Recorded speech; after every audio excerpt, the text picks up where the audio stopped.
morning. Well, I'm lucky. I got the best job, I think, today. I just asked questions. Obviously, Secretary James came to hear her, so let's get started. But I want to first start with that question. We're not ready? Well, when you talk about readiness in the U.S. Armed Forces, Greta, you always have to add the phrase, ready to do what? So when it comes to being able to do the types of operations that we're doing right now in the Middle East, and the battle for Mosul is now on, we are uber ready to do those jobs. We've been doing them for 15 years.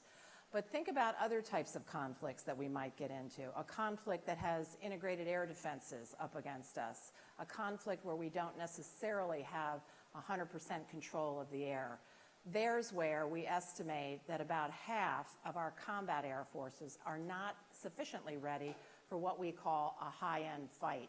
A fight where the guys on the ground can interfere with us in a big way in the air or in space. And that's what we're worried about, and that's what we need to double down our focus on. All right. How do you reconcile two mandates? One mandate is from Congress, which says cut down, cut costs, and the other is the American people that says keep us ready. Well, you know, Congress is not of one mind on this, and there are actually many supporters that we have in Congress that are persuaded that we need to robustly fund the military. And there's a lot of people in the American public who are as well. But what we have to do is figure out as a country how to come together and how to make all the parts of government, be they entitlement programs, be they the tax code, be they the other parts of government funding, how do we compromise and make all of this work so that we appropriately fund our military, but we have to appropriately fund the other parts as well. All right, if anyone has any questions, we're going to include the audience, so make sure you see the microphone gets passed around and I'll bring you in. Should women be required to register?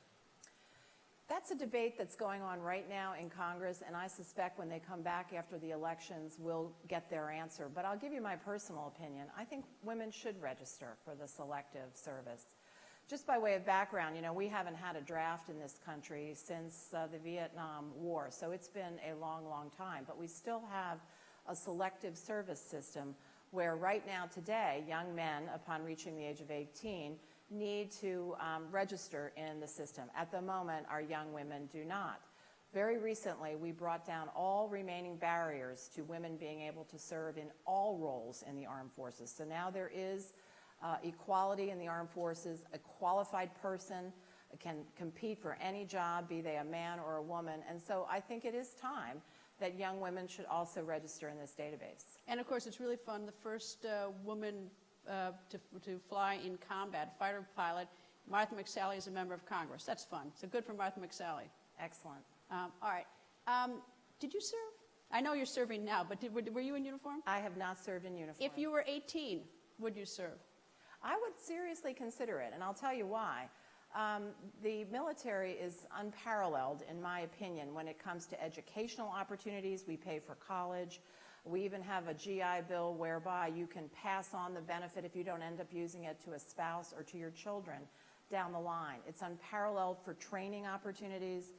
There's opportunities to travel, and very importantly, there's opportunities to be part of important matters that are way, way bigger than just you as an individual, and great camaraderie and leadership experience. Speaking of leadership, is there a gender challenge of being Secretary of the Air Force, or are we beyond that? Well, there have been 2 women ever, I being the second, to be in a position of serving as a civilian leader of a military service. So there certainly is no legal obstacle to it. It's not exactly the culture. But at least to state the obvious, but for me, it's been just the opportunity of a lifetime. And again, I have worked my entire professional life, which is now about 35 years, in national security. If it's a President Trump, you're not going to be Secretary of the Air Force. I think that's pretty clear. You came in a Democratic administration. If there's a President Clinton, that's possible. But assuming that there's going to be another Secretary of the Air Force come January, what's your advice to that secretary? What's the biggest challenge that you wish you'd gotten going into this? My advice to the next secretary will be really double down on the people issues. So yes, there's people issues. There's issues of our training and readiness. There's issues of becoming a more modern Air Force because our equipment is aging and we do need to modernize.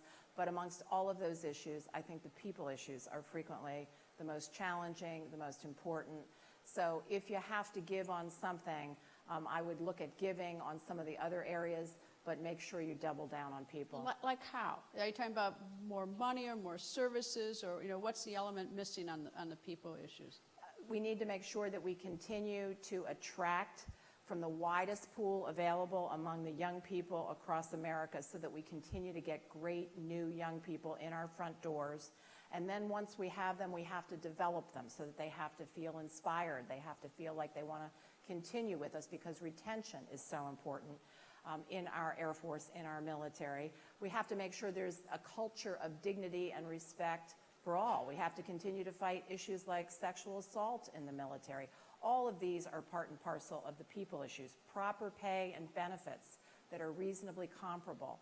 Many, many people issues, and as I said, people are the bedrock, and we got to get it right on those issues. All right. Speaking of people issues, how about the people on Capitol Hill? You worked on Capitol Hill. You worked on Capitol Hill one time. How do you work with these committees and with sort of the diverse opinions about military, about spending, even particular political issues that may dog some of these people? How do you work with this? The committees that we work with, for the most part, our two authorizing and our two appropriations committees, are actually very, very pro-defense. And there's quite a few members on those committees who have served in some capacity, so there is a lot of knowledge there. What our biggest challenge is talking to the rest of Congress, to getting the word out to those people that don't understand or don't know us as much. And of course, members of Congress, senators and congressmen, they are dealing with a whole panoply of issues that go beyond defense. And so to be able to tell this story, to tell it briefly, to tell it in a persuasive manner, that communication is always the biggest challenge. As a taxpayer, the one thing I always look at is defense spending. And, of course, the media highlights, the $10,000 toilet seat on a plane or something that costs some horrible money. How are we doing on that sort of efficiency and keeping costs down, avoiding the overruns, and really putting sort of the lid on it, while, of course, not jeopardizing our national security? We are doing better, but there is still plenty of improvement out there, and we have to keep pressing on that matter as well. In fact, I have 3 priorities. I talked about the people. I talked about the balance between readiness and modernization. The third is what I call make every dollar count, and that gets to the efficiency argument. So we have to continue to attack headquarters spending, which we've done. There's going to be more to follow. We have to make sure that these new weapon systems don't overrun the way some of the older weapon systems have been doing in the past. We're trying to create more of a culture within our Air Force where airmen on the front lines who see how to do their job differently and more efficiently, that they come forward, give us suggestions, and if we implement them, we're saving more money across the Air Force. There's savings in energy. There's a variety of ways we have to keep harvesting it. We've talked about money. Let me ask you about policy. How do you address the problem that space, where much of our military action is now exploring and doing, it's very congested. How are we working with other nations? Because we got to sort of divvy this up and figure out who's doing what. Well, space is not only congested, but these days it's somewhat contested. So that is to say, it is quite possible that in a future conflict, a conflict on Earth could extend into space. Space, just by way of background, is critical for everything that we do in the military. It's what allows us to do precision navigation. It's what allows us to put a bomb very precisely on a target.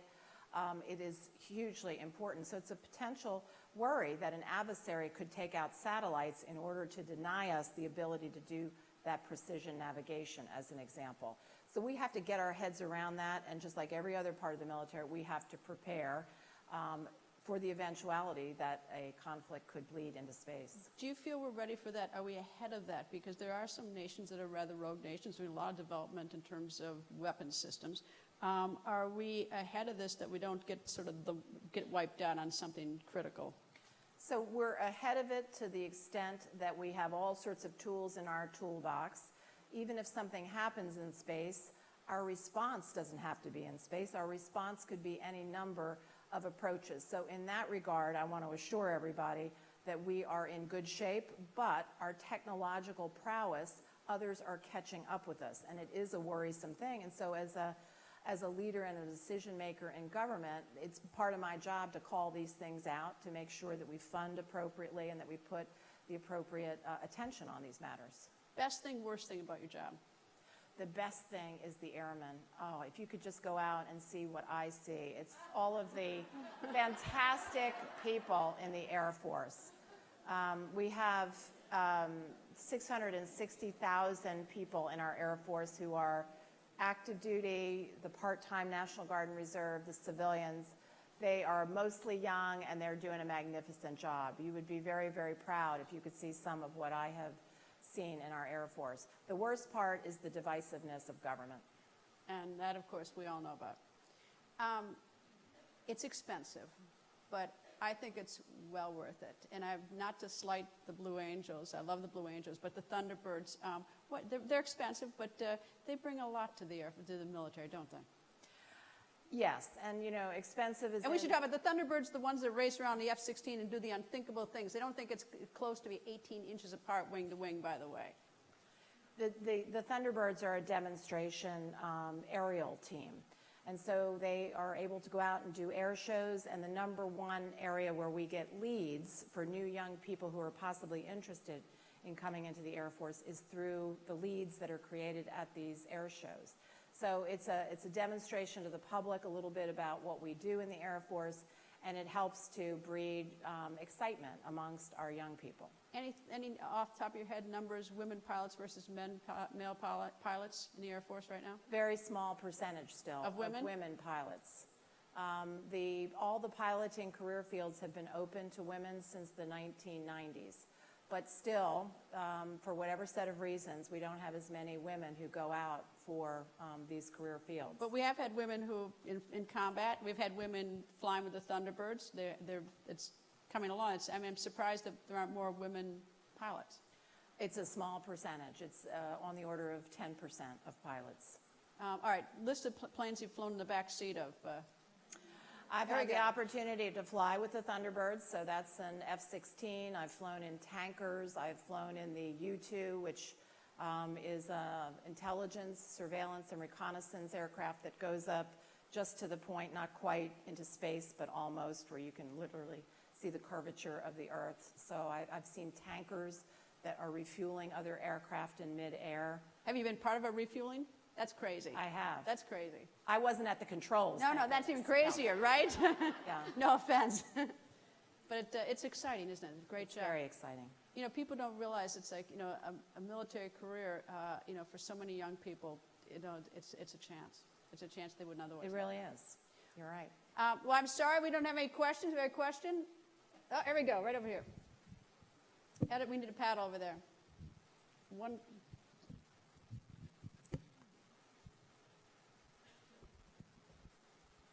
Hi, good morning. My name is Joanna Sahovich, and I served as a naval officer for 5 years at a time when women were very much the minority, and so we didn't think about job titles and whether they were inclusive of women, but we just had a maybe deliberate misunderstanding about your term airman, and I know there's a raging debate about reclassifying the job titles to be more inclusive of women, particularly if they're required to register. What's your position on that? First of all, let me just say, and I should have probably said up front, airman is a generic term. It means civilians as well. So I am an airman as a civilian in the Air Force. To be honest, as I've traveled around the Air Force, I do a lot of all-hands meetings, all calls we call them, with the people in our Air Force. And this is not a matter that has come up that there's a desire for a change. There's a lot of other desires for different types of changes. This has not been one of them. So it is not something that I am particularly pushing for, certainly not in my final months in office. There's just bigger fish to fry, in my judgment. And let me just say one last thing, but my time is up. How many women here have served besides this woman over here? How many women, raise their hands, have served? Wait. 1, 2? It's interesting. Anyway, thank you, Secretary. This is fascinating. Always nice to see you, and thank you for your service. Thank you for your service as well.